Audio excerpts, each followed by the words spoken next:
Don't forget to do the. Welcome to Fiery Discourse, your podcast for media featuring Welcome to Fiery Discourse, your podcast for media featuring dragonesses, female dinosaurs, and other similar saurians and scalies. I'm your host, Ludmillanon. It's the Super Mario Brothers Super Show. And Hey, the Mario Brothers. Okay. Okay. With me are my co-hosts Angron, Mathmachine, LuckyEevee, and Stryker. Today is our 10th episode, and we're discussing the Super Mario Brothers Super Show episode, The Bird / Neatness Counts. So let's get things Mario started. Brothers. When Bloodlands our game, who not like the others who get all the fame on the plumbing and something. Not like the others who got hooked on the brothers. Yo, dun. Classic. Yeah, that derailed. Yeah, all right. But all right, now finally getting back on topic. The Super Mario Brothers Super Show was not the first video game cartoon. The first one was Pac-Man from 1983 by Hanna-Barbera. This is also not the first time that Mario was in an animated form, because he previously appeared on Saturday Supercade in the Donkey Kong segments, and before that, in 1986, in the OVA special, Super Mario Brothers: The Rescue of Princess Peach. Brief little tangent fun fact, Mario in Saturday Supercade is played by Peter Cullen, a.k.a. Optimus Prime himself. And a.k.a. Eeyore, fun fact. That too. But yeah, like I said, the theme song, as Angron graciously provided us with a beautiful rendition of, it's iconic for a reason, and I was really, really shocked that Nintendo actually agreed to use it in the new Super Mario movie, which has not been officially released yet as we're recording this, so we don't know how the reviews really are. But yeah, I really am surprised because Nintendo, for the longest time, has shied away from like the Western-made cartoons and like the 1993 Mario movie, which we'll discuss at a later time. But yeah, like I said, this show, for the time period, it definitely was a lot of fun. And like I said, it was made by Deke Entertainment. They were a French animation company. They are most probably well known for making Inspector Gadget, which is a legitimately good show. Mm-hmm. And a lot of the other shows they made were not that good. But this is one of the few, I think, that actually holds up, mostly because of nostalgia. But this episode probably is one of the actual better ones of it. Mario is voiced and played in the live-action segments by Captain Lou Albano, who was a professional wrestler in the 60s and 70s, and later was like a manager in the 80s. And Luigi is played by Danny Wells. Now, what's interesting about the Super Show is that each episode started with a live-action segment, and they're pretty funny. You know, Captain Lou and Danny Wells, they have pretty good comedic chemistry with each other. Yep. Basically, they play off each other well, and it's like the live-action segments are really, really funny, and like I say, they got a lot weirder than this as time went on. This is probably one of the most to-date ones. Yeah. So apparently, Lou Albano was American-Italian. Nice. It's a football. I chiseled it. Oh, Luigi, it's a stone. You made it. Who even voiced Mario in those cartoons?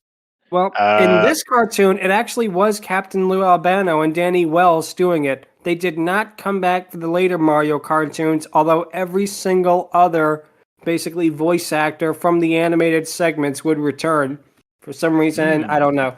But yeah, like I say, this live-action segment is pretty basic, as the show standards. They would get a lot weirder, which we'll talk about later on in this episode. And yeah, but like I say, apparently like the woman they basically try to help, Nicole Eggert, she was a popular sitcom star at the time, and that's kind of the problem with the Super Shows. Sometimes the live-action stuff can be a little bit dated, but I feel like it's part of the fun. Mm-hmm. If you aren't watching the Super Mario Brothers Super Show, you go to hell before you die. But those were two freaking classic PSAs that Lou Albano did. So I decided to join them. Apparently it was Walker Boone next. Sorry, what? It was Walker Boone who did Mario in the next week. I see. Yeah, so that was the voice actor for like the next two shows, Super Mario Brothers 3 and Super Mario World. Yeah. So yeah, the live action segments, like I say, it's pretty basic. This woman basically appears in Mario and Luigi's bathroom mirror for some reason, and wants them to help her fix her sink. So we actually get to see Mario and Luigi be plumbers, which was a lot of basically these live action segments. Again, Nintendo kind of tried shying away from them being plumbers a little bit, but like I say, it is a lot of fun and it's cute stuff. But now we'll get to the cartoon aspect, and I'm going to say this right now. This is probably one of the better animated things that DiC ever did. It actually has, like I say, surprisingly good animation. A lot of their stuff, especially in like the late 90s, early 2000s, looked a lot worse. Like The Adventures of Super Mario Bros. 3, which is probably the greatest television show title ever made, by the way. It has so many errors. At one point, Luigi is wearing Mario's clothes for no reason in a shot. I mean, there are so many animation errors in that show. But to much of my surprise, this one actually looked really good. Maybe because this was the first episode. I could not confirm if this was the pilot episode or if this was just like the first to air. But regardless, this is considered to be like the first episode. It definitely has, I think, more quality than like some of the show would show on later in its run, basically. I feel like, this actually takes a lot of elements from the actual Mario franchise. It combines, Super Mario Brothers and Super Mario Brothers 2, because it has, basically Bowser controlling characters like, the Flurries and the Albatrosses and the Bob-ombs, basically, whereas that was basically Wart in Super Mario Brothers 2. But, although, minor spoilers for Mario Bros. 2, it was all a dream. And it was also Doki Doki Panic, and Rosebud was the sled the whole time. Anyway, but yeah, like I say, the funny thing about the Super Show, because this was made in like 1988, there was nothing to go on with the Mario franchise. It was Mario, there was like Super Mario Brothers, there was like Super Mario Brothers 2, and that was it. There was no spin-offs, there was no nothing. An interview with the writers actually said the reason that the show basically devolved into just them parodying a different movie with every episode was because they literally ran out of ideas to do with the franchise because there was nothing to go on. Now, if it was done today, of course, you could do an episode on the spin-offs. You can do an episode with bringing in stuff like Paper Mario or like the Mario and Luigi RPGs, but none of that existed when this was made, so they did a pretty good job with it. So yeah, some of the interesting elements too that I like about the show is how it actually uses music from cues from the game, like in like an orchestrated way, and sound effects. It's actually pretty well integrated, and like I say, sorry, tongue twisted here. But yeah, like I say, the soundtrack too, again for DiC, actually sounds really, really good. Often they would use like basically reuse music from one show to the next, but in this case, I think it actually worked out pretty well. So yeah, Bowser here, of course, is called Koopa, and he has Mario 1 coloring, which they would actually keep for the rest of the Mario cartoons, even as, he became the color scheme we know. Peach is called Princess Toadstool and has brunette or red hair. And probably brunette, And her voice actress did a brief starring role in an ad for Super Mario Plumbing. Exactly. That is so cool, by the way. The fact that Illumination Entertainment actually reached out to this voice actress who basically was with the franchise from like the beginning in one of its more let's say obscure basically spin-offs, and actually brought her into this. That is really cool of them. I really agree with that. I really hope that they brought back Bowser and Toad's voice actors to cameo in this as well. But yeah, like I say, Toad's voice in this show, a lot of people say it bugs them. To me, it never really bothered me. Me it neither. Actually, weirdly enough, sounds like a little bit deeper version of how he sounds now, which that is weird. If you notice, there are quite a few elements from this show, such as, Luigi being cowardly when he's afraid, to hike up the mountain or, jump over the crevice. That actually, of course, was later on incorporated in game canon. So it's like, did they really, hate the Super Show as much as they say they did? But yeah, like I say, yeah, that and also Luigi got a little bolder come the later years of the Mario franchise. So that certainly helps. He's still a little fearful at times, but not to the point where it's like uber tier cowardly, Right. He's gathered his courage in later years. Exactly. So yeah, like I said, it's also interesting that for the first episode of the show, they based it on Super Mario Brothers 2 instead of, you think that it would be about, the original Super Mario Brothers, but again, I feel like, it definitely did a good job. And of course, because this is based on Super Mario Brothers 2, it also has the appearance of Birdo. Now, Birdo, it's funny, she technically isn't a Mario character because, as everybody knows, and of course I just repeated, Mario 2 was originally Doki Doki Panic, then it was reskinned to Mario 2 to be released in the West because the lost levels would have caused basically people to break their TVs in frustration. That game is so unfair. But yeah, like I said, which game was so unfair?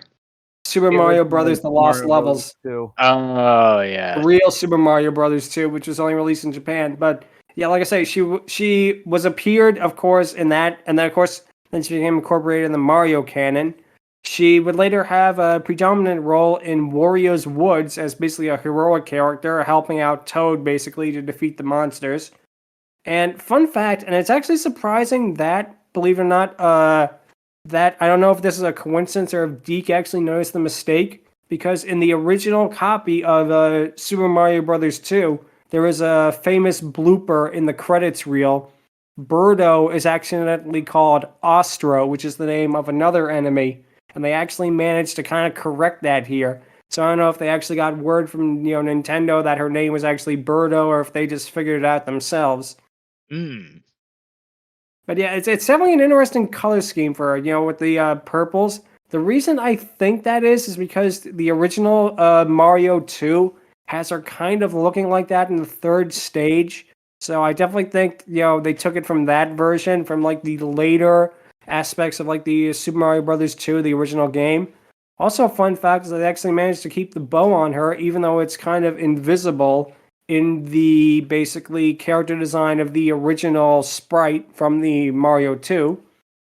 But yeah, Birdo definitely has a different characterization here compared to later installments. She's definitely more of a motherly figure, and the glasses are really cute, I'm not gonna lie, but the one thing that does kind of turn me off to this version of Birdo, and I don't know why they did this, if they thought it'd be funny or whatever, that weird sort of spittle that forms around her lips. I don't know who thought that was a good idea for her character design, but yeah, that is just weird. That really is just kind of freaky, I'm thinking it had to do with the fact that they gave her the lisp because of the way that her mouth was formed. So they thought that everything had to go like that, and it just doesn't work, in my opinion. It makes her really annoying. Exactly. Yeah, I definitely can see that, and it's ironic because of course the baby Birdo Chibi, it actually looks more like canon Birdo than this version did. So it's like, then why didn't you just use that version for the adult instead of making this weird, off-putting kind of design? But actually, a little note on that. Imagine if that herself was like the OG Birdo, but like super young, super cute, and would later you know where I'm going with this, right? I get what you're saying. Basically trying to, kill Mario and friends later on when they go back to Subcon. So yeah, I definitely can see that. But yeah, like I say, Chibi is absolutely adorable and has a really, really cute design. And like I say, I don't know why they didn't just use that design, but make it larger for, Birdo's appearance in this instead of giving that weird, look for her. Honestly, the main design for Birdo is pretty adorable, and I don't really mind the spittle all that much. Yeah, I can kind of see that. She does have her charms, especially with the voice too. Yeah. And like I say, Birdo, like I say, for me, the lisp also sounds weird, although I didn't get that before. And I actually, pretty good you pointed that out, that it's because of the shape of her mouth, she would actually sound like that. And if that was intentional, that is very, very clever on them for actually do that. That is like a level of thinking that is pretty big for, Deke Entertainment, especially, considering the fact that in later of their works, they pretty much, did not care. Like famously with the Super Mario World cartoon, they famously, basically did not care. They left in basically production stills from like the animation studio that did it in there, But here it seems like they put a lot more effort into it. Exactly. So Birdo is voiced by the same voice actress who plays Princess Toadstool, and ironically enough, the same exact thing would happen years later with Super Mario Advance, where she was voiced by Jen Taylor, who also voiced the princess in that game, and who was voicing Peach in general around that time. She voiced her in like Smash Bros. Melee and basically Mario Kart and basically all of the spin-offs. She was Peach's main voice actress at the time. But you really did Nintendo a solid. Yeah, definitely, because her voice in Super Mario Advance is so fantastic. And let's just say, compared to this voice, it's a lot more pleasant. It definitely has, a very nice sound to it, which is kind of weird because, and this is going off on a little tangent about Birdo in general, not just Birdo from the show, but just Birdo in general. Just go off on a little bit of a tangent. It's really weird now because, we've seen her talk in this, and, she does talk in the Paper Mario games, where she has a romantic personality and basically tries to help out Mario. But for the most part in spin-offs, she just does like weird honking noises. And it just sounds weird. To me, it really doesn't work. It's like, I guess because they wanted her to be a bit more like Yoshi. But yet the thing that's weird is associating her with Yoshi, they came from like two completely different, like, even like timelines and stuff like that, They came from two different games, two different timelines, two different dimensions when you get down to it. Subcon, Hell yeah, really. It's weird that they're basically doing that, but yeah, like I said, Birdo also appeared in Superstar Saga, and I say she does talk in the Paper Mario games, the more recent ones, in text, where she has like a romantic personality, and it definitely suits her. I love that. Okay. But, I also find it very, very weird that the later games and whatnot decided to make her a bit more like a drag queen, if that makes sense. Because hear me out on this. Yeah. In Captain Rainbow, there's a quest where you have to get something for Birdo, or like a Birdo-looking character. I know this quest. Exactly. Yeah, me too. I've heard of it, but yeah, that was also part of the whole. Not controversy, but an interesting thing with Birdo, and I think Nintendo now, to this day, kind of tiptoes around it. They haven't explicitly stated if Birdo is, completely female or, whatnot, but yeah, no, she definitely is a very good character. I think people just largely today just consider her. And there's nothing wrong with that, Yeah, there's nothing wrong with that. I mean, she's a good representation, if nothing else. I mean, she's an iconic, classic character. Yeah, and she might as well be trans. Might as well. I would too. At this point, I pretty much would say, to be honest, that there's nothing wrong with it. And if Nintendo wants to embrace it or not, then they can do what they want, basically. Yeah, that is their choice. I honestly imagine I imagine freaking Birdo dinging the Tim Curry Rocky Horror Show thing that he did. Oh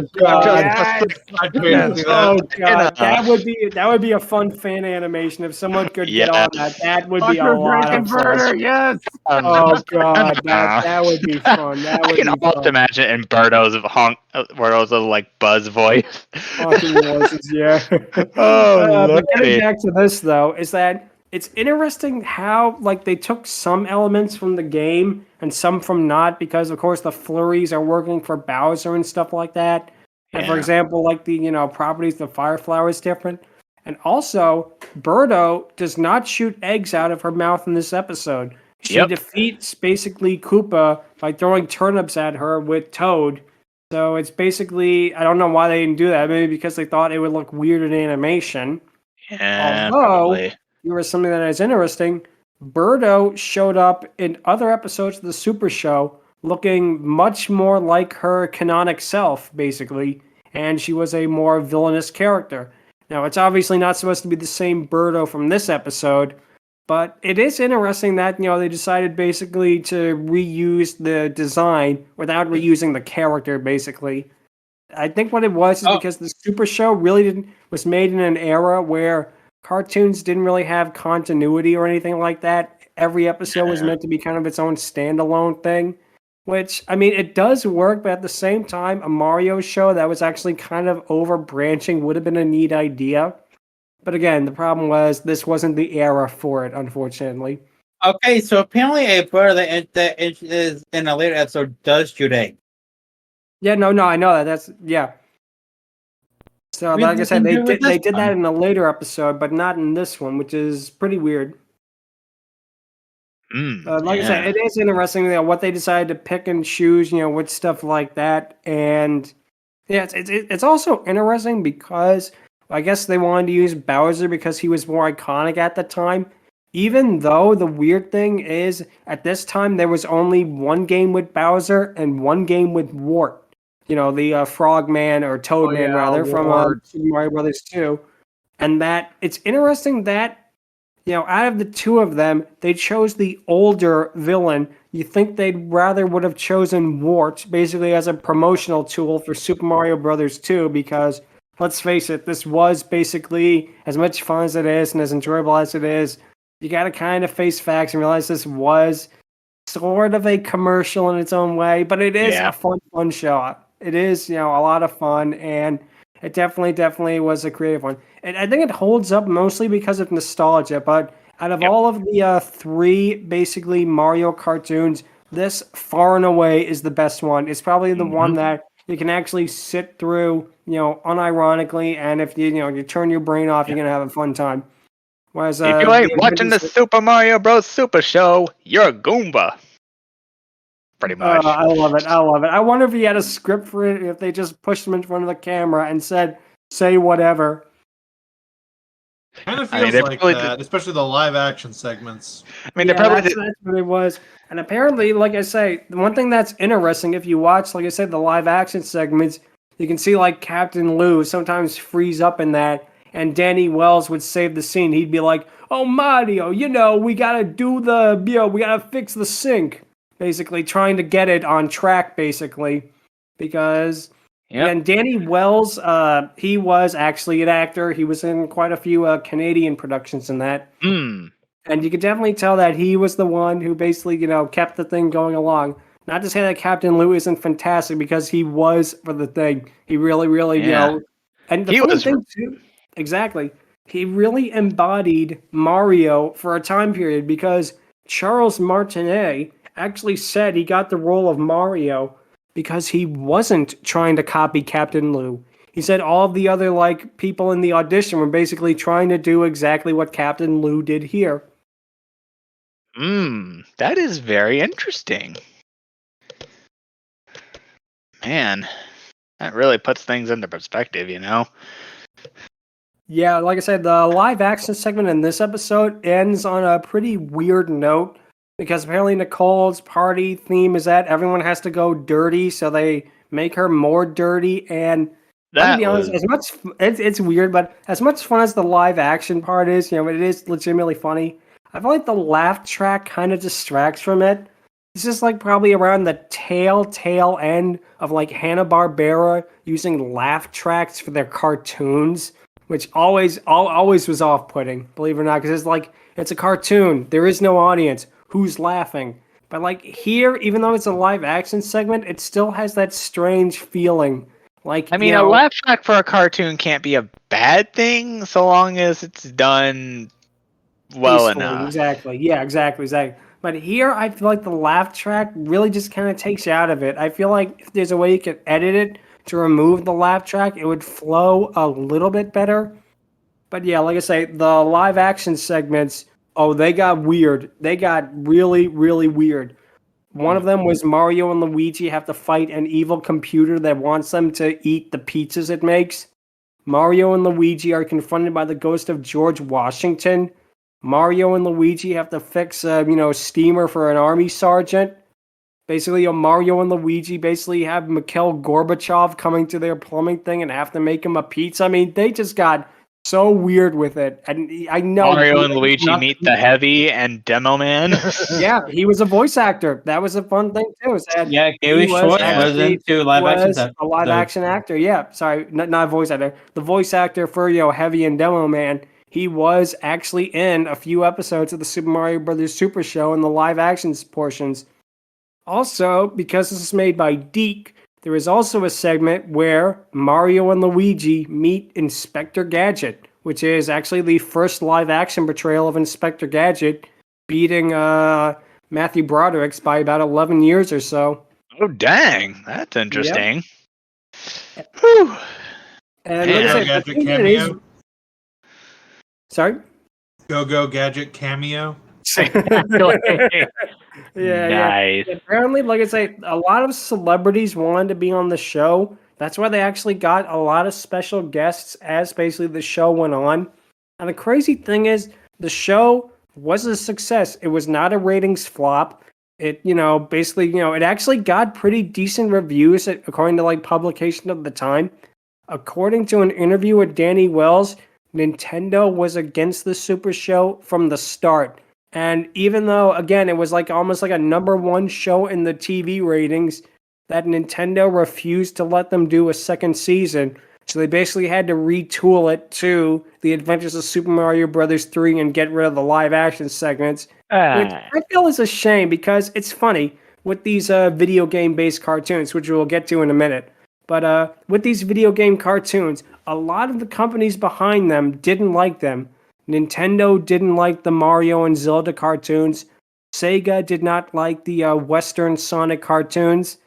Ironically enough, Namco really liked the Pac-Man cartoon from Hanna-Barbera.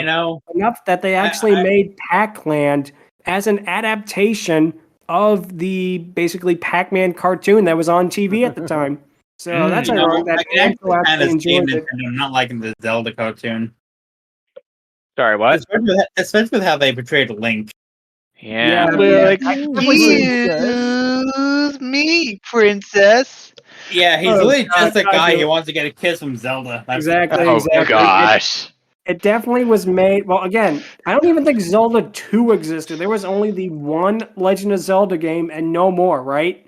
So, again, they had so little to go off on with Link, personality, because in the original game, unless you read the manual, which a lot of people didn't do, even though I really missed video game manuals. I had honestly forgotten those sorts of manuals existed. Me too. They were fun. Hey, come to town! Hey, head to save! I imagine Aaron singing that particular song because, and having it be the most freaking dramatic thing ever. Like, it escalates and hey, come to town! Hey, head to save! Oh yeah, No, it is funny. Like I say, how but yeah, like I say, I really hope that with the new movie, again, we're recording this before it officially is released, so we don't know about it. I really hope Do the Mario appears in the movie because it is a legitimately fun song. You can definitely Illumination that they're going to have that as an end credits dance song thing. I can guarantee that. I hope they do the exact same dances in like the original clip. It's complete with, and there's actually a blooper in it, and it actually is in every single episode. Right at the end of the credits, right after Captain Lou sings the song, he actually stumbles for a bit and nearly trips over. And they kept that in. It's in every episode at the end of the end credits, right before the Deke logo. Awesome. He actually visibly stumbles. You know what you are. Yeah, and the funny thing with the other Mario cartoons, again, we'll talk about them and probably later down the line, another episode. But it's funny how, again, for Super Mario World, they basically got rid of Toad and they replaced him with Oogtar, who was actually voiced by Toad. And I can imagine the little guy was really, really upset. Yeah, what's with you? I was with you since 1985, and now you replace me with this Bam Bam Rubble reject? God, now I imagine freaking, I imagine Gilbert Godfrey saying all that. Actually, I kind of want to. Too bad. I think they might replace him with either. I think they could have easily just replaced him with Yoshi. I think that's what they. Yeah, Yoshi kind of replaced Toad as well, and we will get to that when we do the Super Mario World cartoon, which will be down the line, but it's really weird how they did Yoshi in the show. It really, really is weird. But yeah, now is the question of the episode, which is, what is your favorite video game cartoon? Oh, man. That is a tough one, I know. And for me, easy for me. I'm probably So go ahead. For me. Sonic the Hedgehog Sat AM.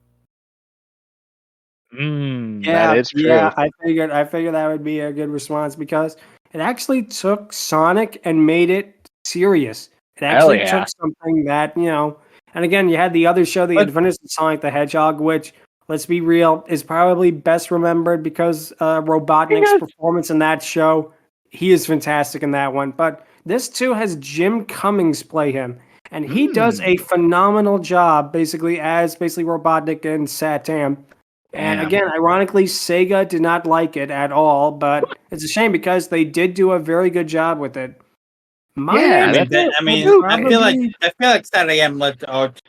Well, we all know how that is. Exactly. My answer is a really, really tough one, especially because the weird thing is nowadays they're not really doing that many video game cartoons. There are a few, like the new Mega Man cartoon, which I have never seen. I have. It's pretty good. It's unique and it has charm where it counts. Yeah. I'm not sure what my favorite would be. It would have to be Satam, but on like a probably so bad it's good level. I do kind of have a soft spot for the Ruby Spears Mega Man show. Goodness, yeah. One thing Super fighting robot about it, Mega Man. Yeah, I know, but it actually has some legitimately good moments. You actually feel like, they actually seem to care a little bit about the franchise. The Robot Masters are well done. One thing, and I'm going to say this, and it's probably, a hot take or whatever, I actually like what Ruby Spears did with Roll more than what Capcom is doing with the character. I feel like Capcom really is kind of letting her down, and I really kind of like how the Western show actually gave Roll stuff to do. She actually made her more of an equal to Mega Man, and I feel like that would have been a really cool touch for the more recent games to try to touch on. But no, I think it's a very fun show. It's not a good show, not by any stretch of the imagination, but if you want to, sit back and relax and not really, pay attention to something and have a couple of good laughs at like the animation errors and the weird plot lines. I mean, this is the show with the lion men aliens who turn people into lion men with their alien eye beams. I mean, if you want weird, this show is weird. A freaking Tia Furry's wet dream. Yeah, that is a real episode. It is a real episode. Only activated some people. Look it up. If you haven't seen it, watch it. Look up Mega Man Lion Men. It is so weird. I think didn't the cartoon also give Quarterman Mega Man's favorite weapon system for no reason? Yeah, that too. But I think I remember seeing a GIF of Quarterman copying Gutsman Super Home. I also remember they did a Mega Man X tie-in.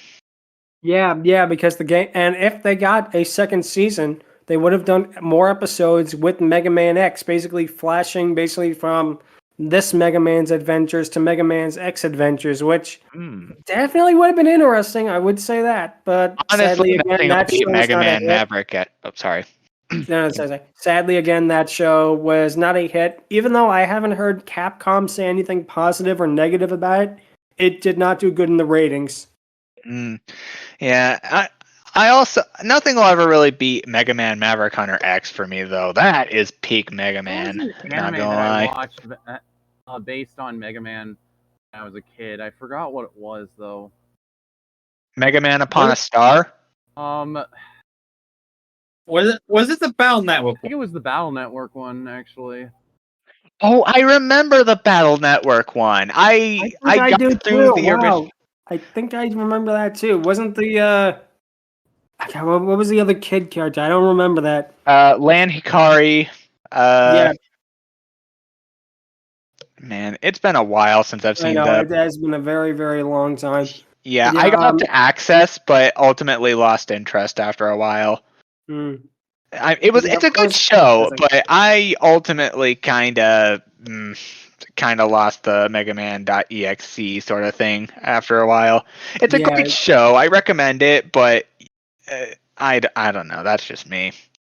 As for my show, I was initially I might have suggested Yu-Gi-Oh, but interesting thing about that, it's not not originally a game or a card game for that matter. It was a legit anime before this. It was a manga as well. Before that. Exactly. So yeah. That's interesting. So they kind of did the reverse in that case. Wow. Yep. Chicken coming for case of the anime based on the manga, or the game based the anime based on the game. It was the game based on the anime. That's interesting. Conceiving the chicken, pretty much. Pretty much, yeah. It was pretty good. Anyways, my pick is probably going to be, unsurprisingly, Pokemon. It's pretty much everything a game media should be, and then some, honestly. If it's your thing, go for it. If not, it's still got charm where it counts. It adds personality. It kind of does the lore from the games a little bit of a dirty, but in a good way. So I would recommend checking it out. And what about you, Evie? I'm going to change my answer to Pokemon as well. The Pokemon is legitimately the first few seasons, I will say, probably up until Sinnoh, to be honest, are legitimately good. Like, up until Unova for me are enjoyable. My movie is legitimately a great movie, and it is fantastic. I am definitely going to change my answer, if that's okay, too. Yeah, my preferred seasons of Sinnoh, and everything got to Unova. Yeah, I've heard good. I've seen Sinnoh, so I can vouch for it, but I can't really say good things about Unova because that did Ash the biggest dirty. Like, not in terms of like gyms and whatnot, but Unova. Yeah. That's why I ultimately avoided the games for years. It's because they try to do Kanto. Not really. It's less Kanto 2.0 and more. It's more just like America. I mean, it's literally based off of New York, so there's that.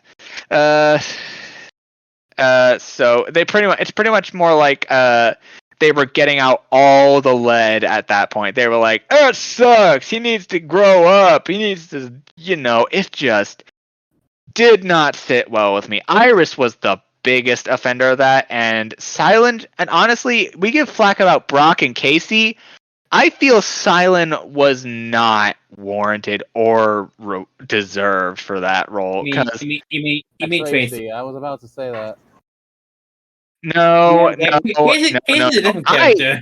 I wholeheartedly don't think Casey was a bad addition. Silent, on the other hand, Tracy. He's a condescending fucking prick. Like, seriously. I can see it. Yeah, he does his quote unquote evaluation times, but like the first time we see him do that, it's basically just roasting other trainers for having poor tactics because he wants them to quote unquote get better, but in the most condescending way possible. He changes his act later on, but at that point, that first impression just leaves a sour taste in my fucking mouth. And then we get forgive, but Silent, yeah. No. And then we get Clement, who's miles better. Oh yeah, Clement was a godsend. He and Bonnie were the best. Definitely. Yeah. So yeah, what would you have to say, Stryker? He already said. Sorry. Grew up.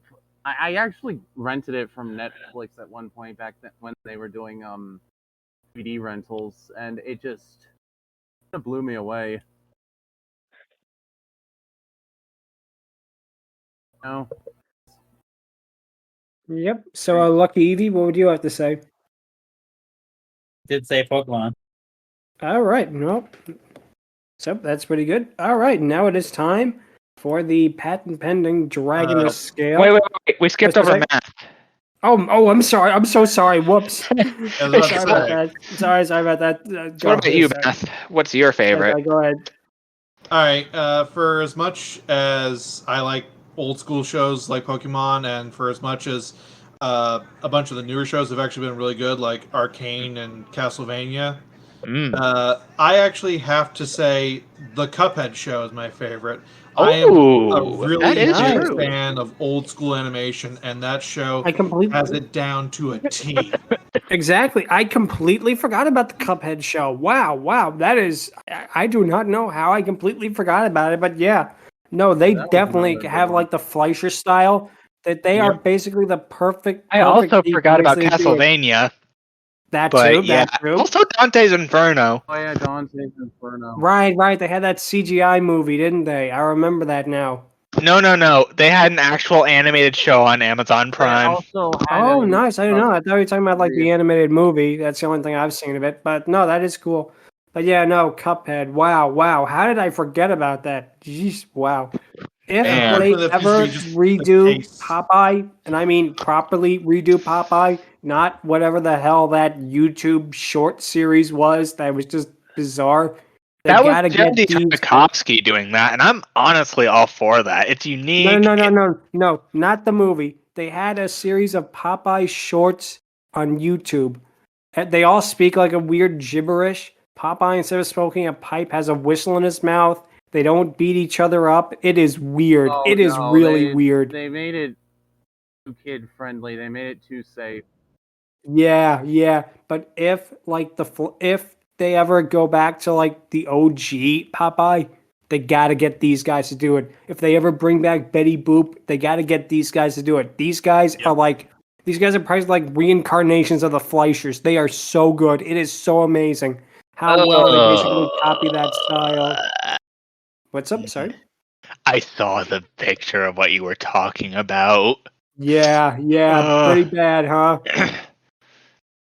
Yeah, but unfortunately, you're not remembering the Cuphead show. Seems to be relatively common. I don't know why. It was well received and well watched when it aired each season, but then it just left everybody's cultural zeitgeist for some reason. So that's the problem with streaming. See, that's such a shame when great shows like that can just be forgotten like in the blink of an eye. Yeah, it really I is. can't begin to imagine the number of games that looked promising and had such unique premises get just swept under the rug like they were exactly, or TV shows or movies or a lot of things. Yeah. So yeah, no, that is a very, very good thing, and wow, yeah. I cannot believe, like I said, that I forgot about that. But that is a fantastic pick. Okay. And now it is time for the patent pending Dragoness Scale. And today we are going to discuss about Birdo. Now, if we're going on Birdo in general, it would be a pretty high score. It would be probably like a 7 or 8 out of 10. Just because how basically she is with Mario, how integral she was in the beginning, how well like her voices in Mario Advance, and again her appearances in Superstar Saga and the spin-offs and Paper Mario are all really good. If we're just basing it on this one appearance in this one episode of this 1988 cartoon, I'm gonna be honest with you, she is probably gonna get a 5 out of 10. The voice is cute. I do like how they kept some of Birdo's design from basically the game, how they actually got a little more obscure with it, which was a nice touch. And they also, again, did a unique design, and like her mouth shape is honestly fitting, like you said. But I don't know. It just, it really, if it wasn't for like the weird, basically like spittle around the mouth, that is like the kill thing for me. That is like the thing for me that really just completely kills the character design from this show. And again, this is a ranking of Birdo from this episode. If we were ranking Birdo in general, that score would be bumped up to maybe like an 8 out of 10.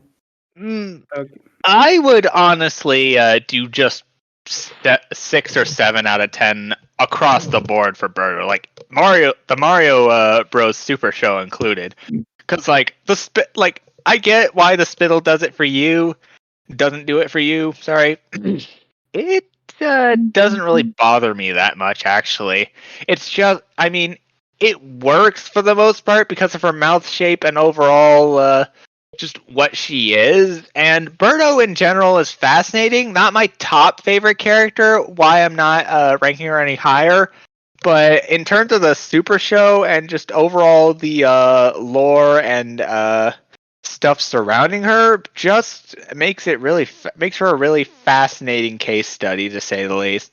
And the Super Show really does well with her character here. She's not negligent. She really cares about her children here.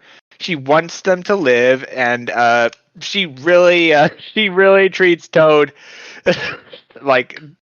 She really treats Toad nicely, despite, being blind as a bat. Exactly. That is something that I will admit was a cute concept. And, for the most part. Admit that did kind of work well. I actually got that because she kind of has bat wings. Huh. That is... Wow. Again, another thing that I cannot believe I escaped me with this episode. But, yeah. Wow. Yeah, that is another nice touch. If, again, that was intentional. So, Stryker, what would you have to say? I'm gonna go with 6 out of 10 for the character from the show. But if it were the games, then yeah, it's definitely gonna be like an 8. It's like become in recent years my favorite Mario character, for sure. Wow, nice. Yeah, I mean, nothing will ever beat Yoshi plus your Dory for me, but yeah, Birdo's definitely a unique character. That's why I'm gonna be giving her a 7 out of 10, not just for the overall implications, but for the fact that the Super Show definitely did a lot of favors in that regard. Like, the version there is really good too. Like, she's really caring. She really helps. It's fun. What about you, Evie? Perfect 10 in general. Wow. Okay. Oh, yeah. That's a first. Whoa. That is surprising. Any particular reason? Like, I don't know. Birdo in general is just like my favorite character. Like my favorite Mario character. Wow. Okay. No, hey, more power to you. 10 out of 10 is a great score. And Mathmachine, what would you have to give her? Yeah, so I'm just going to preface this by saying that Birdo is one of my favorite characters in the entire Mario canon. I've always found her very cute. I just like her personality whenever they give her any in the games or other things. I love the relationship that she and Yoshi have these days. That they are my favorite Mario canon couple. It is cute. Really I do like it. I have a soft spot for that. So having said all of that, and Birdo is a character that I would easily give like a 9 or a 10 to. I hated this version of Birdo. She just did not look good. She just annoyed me. There was just something that did not work at all about this. I appreciated the motherly aspect, and I did find the voice nice, but that is the only saving grace that this Birdo had. I just did not like her in any aspect beyond that. This version of her is a 3. Wow. That's actually our lowest score yet for any of them. That's surprising. I think it's because I like classic Birdo so much that I just could not stand this one. Yeah, I understand. I'm That's with a perfectly you on valid that, reason. I'm with you on that.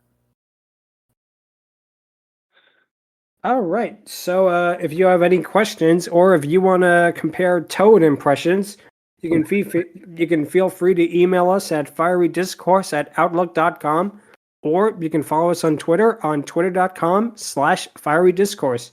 Next time, we'll continue with the Mario fun. We will be talking about the 1993 live-action Super Mario Brothers movie. Not the one you're thinking of, though. To be continued. Yep. Until then, take care, and until next time, do the Mario! Swing your arms from side to side, and there we go! Let's do the Mario! All right. Thank you guys so much for listening. Peace, paisanos! Until next time, take care. So, thank you so much for to play.